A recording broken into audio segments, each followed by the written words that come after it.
जय हिंद, जय भारत। मेरे प्यारे बच्चों, आज सेशन शुरू करते हैं। कक्षा 12 समाजशास्त्र का बेहद महत्वपूर्ण टॉपिक संयुक्त परिवार। यह हर साल बोर्ड की परीक्षा में पूछा जाता है। वेरी वेरी मोस्ट सवाल है संयुक्त परिवार। आज इसके बारे में चर्चा करेंगे। संयुक्त परिवार क्या है, इसके लाभ, इसका महत्व क्या है। ठीक है बच्चों, तो शुरू करते हैं। एक संयुक्त परिवार में 3 या 3 से अधिक पीढ़ियों के सदस्य एक साथ एक ही घर में निवास करते हैं। अर्थात कहने का मतलब ये है कि एक जब संयुक्त परिवार होगा तो उसमें कम से कम 3 पीढ़ियों के लोग होने चाहिए। 3 पीढ़ियों के लोग होते हैं, वे सब एक साथ मिलकर रहते हैं। ठीक ठीक है बच्चों। दूसरी, उनकी संपत्ति सामूहिक होती है। संपत्ति मतलब उनकी जो जमीन जायदाद होती है वो बंटवारों में बटी हुई नहीं होती है, वो सामूहिक ही होती है। सब उसकी संपत्ति पर सभी का अधिकार होता है। जितने भी 3 पीढ़ी के लोग होंगे उनकी सभी की संपत्ति बराबर होगी, सभी का संपत्ति पर बराबर अधिकार होगा। ठीक है। तीसरा है, एक ही रसोई में बना भोजन करते हैं। सब में इतनी प्रेम भावना होती है कि खाना सबका एक ही साथ बनता है, एक ही साथ खाना बनाया जाता है और एक ही साथ सब बैठकर भोजन करते हैं। ठीक है। सब चारवा पॉइंट है, सामूहिक पूजा पाठ करते हैं। जब घर में कोई पूजा पाठ का कार्यक्रम होता है तो सब सामूहिक रूप से भाग लेते हैं। 2-3 पीढ़ी के जितने भी व्यक्ति होते हैं पूजा पाठ में सभी सामूहिक रूप से शामिल होते हैं।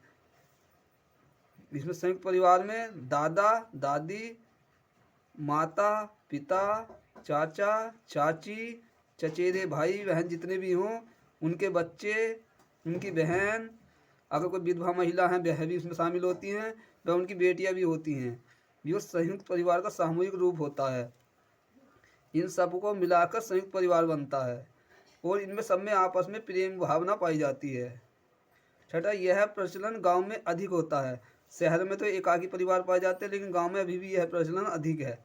गांव में संयुक्त परिवार देखने को मिल जाते हैं। तो अब ये बताएंगे संयुक्त परिवार का महत्व क्या है, संयुक्त परिवार का क्या फ़ायदा है, इसका प्रकार्य क्या है। परीक्षा में अक्सर यही शब्द प्रयोग कहता है कि प्रकार्य क्या है, या सीधा सीधा दे दिया महत्व, तो महत्व आप समझ जाओ, लेकिन प्रकार्य भी वो पूछ लेता है। प्रकार्य का मतलब भी यही है। तो बच्चों, पहला है इसका आर्थिक संरक्षण। संयुक्त परिवार का पहला महत्व होता है आर्थिक संरक्षण। इसका मतलब ये है कि किसी भी कैंडिडेट को पैसे की तरफ को देखना नहीं पड़ता। पैसा मतलब सभी मिलकर किसी खर्चे को आसानी से उठा लेते हैं। कोई भी खर्चा आता है तो सारे परिवार वाले मिलकर उस खर्चे को उठा लेते हैं। आर्थिक तंगी नहीं भुगतनी पड़ती है, आर्थिक तंगी का सामना नहीं करना पड़ता है। दूसरा इसका लाभ होता है, दूसरा महत्व होता है सामाजिक सुरक्षा। संयुक्त परिवार में सभी लोग मिलजुल कर रहते हैं। अगर किसी को कुछ परेशानी हो जाती है तो सभी उसका साथ देते हैं। किसी की परेशानी में सभी मिलजुल कर उसका साथ देते हैं। तो ये हमारी सामाजिक सुरक्षा के अंतर्गत आता है। सामाजिक बाहर जो भी व्यक्ति होगा संयुक्त परिवार में, वो अपने को सामाजिक सुरक्षा की दृष्टि से अच्छा समझता है कि ठीक है। बच्चों का समुचित लालन पालन होता है। तीसरा इसका महत्व होता है, जो छोटे छोटे बच्चे होते हैं तो उनकी देखभाल करें। दादा दादी, चाचा चाची, चचेरे भाई जो होते हैं सब उनकी देखभाल करते हैं। इससे बच्चों का समुचित लालन पालन होता है। ठीक है। नंबर 4, समाजीकरण। जितना बड़ा संयुक्त परिवार होगा उतना ही बच्चे का समाजीकरण भी अधिक होगा। बच्चा अपने बुजुर्गों से नई नई बातें सीखता है, अपने चाचा चाची से सीखता है, अपने छोटे भाई बहन सबके संपर्क में रहकर उस बच्चे में समाजीकरण का विकास होता है। वह समाज में रहकर समाज की बातें सीखता है। नंबर 5, इसका सबसे बड़ा लाभ है श्रम विभाजन। जब परिवार के सदस्य एक साथ मिलकर रहते हैं तो वे सब मिलकर मेहनत करते हैं।